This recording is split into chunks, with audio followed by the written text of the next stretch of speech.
سلام دوستان، وقتتون بخیر. امروز میخوام آموزش ساخت PCB با استفاده از روش لامینت رو بهتون بدم. چند نکته خیلی مهم داره تو ساخت این PCB ها، باید دقت بکنید که من در ادامه ویدیو این رو بهتون آموزش میدم. این روش به این صورت هستش که شما اول در ابتدا باید فیبر مسیتون رو یه سنباده نرم بکشید تا چربی گیری بشه، همسط بشه.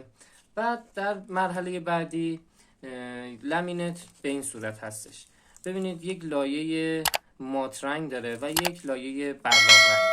شما اون لایه مات رنگ رو میگیرید و با استفاده از چسب نواری یک پلاستیک یا فیلم نازک مات داره روش، این رو جدا میکنید.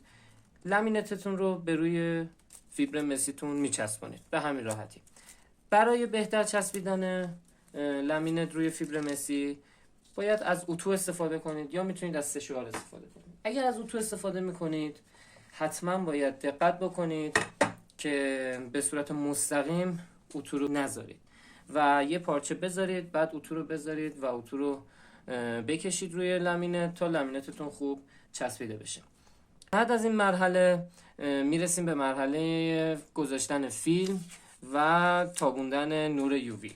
نور یووی هم به این صورت هستش که حالا شما میتونید از پروژکتورهای خطی استفاده کنید که بعد از اینکه نور رو تابوندین و 30 ثانیه تموم شد، PCB تون آماده شد، میاین روی لامینتتون، بخش براق لامینتتون چسب نواری رو میذارین و یک لایه شفاف هستش. قطعاً باید قبل از شستشوتون این لایه شفاف رو جدا کنین، ولی همین لایه شفاف باعث میشه که محلول کربنات پتاسیم ما به لامینت نرسه و لامینت شسته نشه.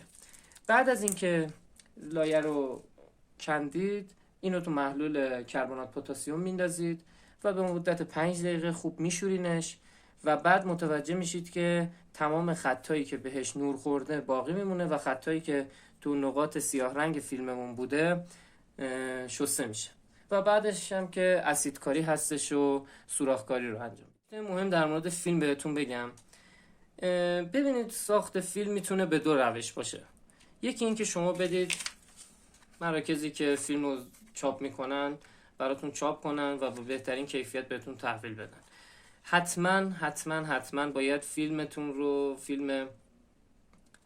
PCB تون رو به صورت نگاتیو چاپ کنید. الان اگه دقت کنید این همون ترکایی هستش که ما میخوایم روی فیبر مسیمون بیفته. ببینید الان این برد آماده شده رو ببینید، دقیقاً این همون ترکایی هستش که ما میخوایم روی فیبر مسیمون بیفته.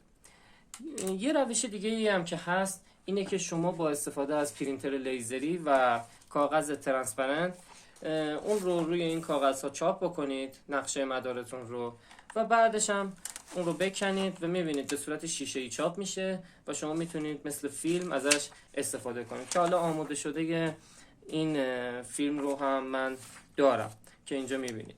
راحت میتونید این رو به عنوان فیلم استفاده کنید، اما توصیه من این هستش که حتما از این روش استفاده کنید.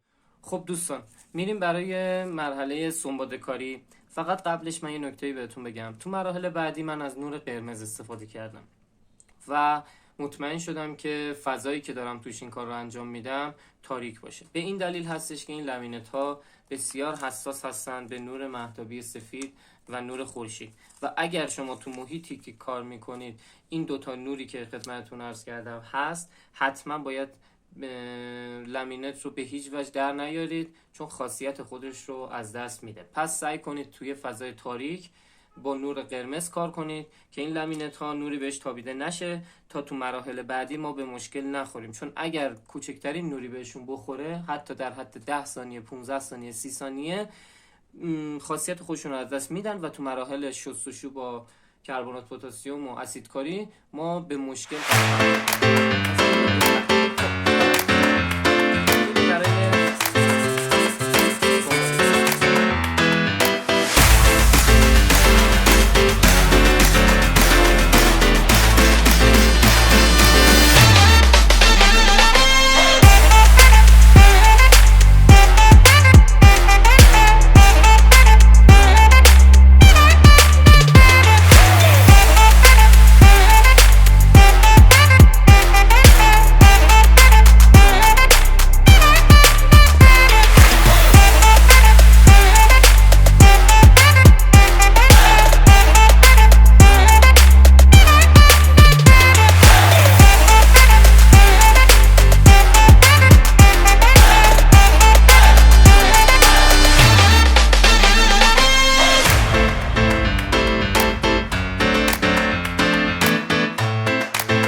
خب بچه‌ها، ساخت فیبر مسی ما هم به اتمام رسید.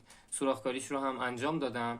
دقت بکنید که نکاتی که اول ویدیو گفتم رو حتما اعمال کنید و در ادامه ازتون خواهش میکنم که من رو سابسکرایب کنید، ویدیو من رو شیر کنید، لطفاً ویدیو من رو لایک کنید و از من حمایت کنید.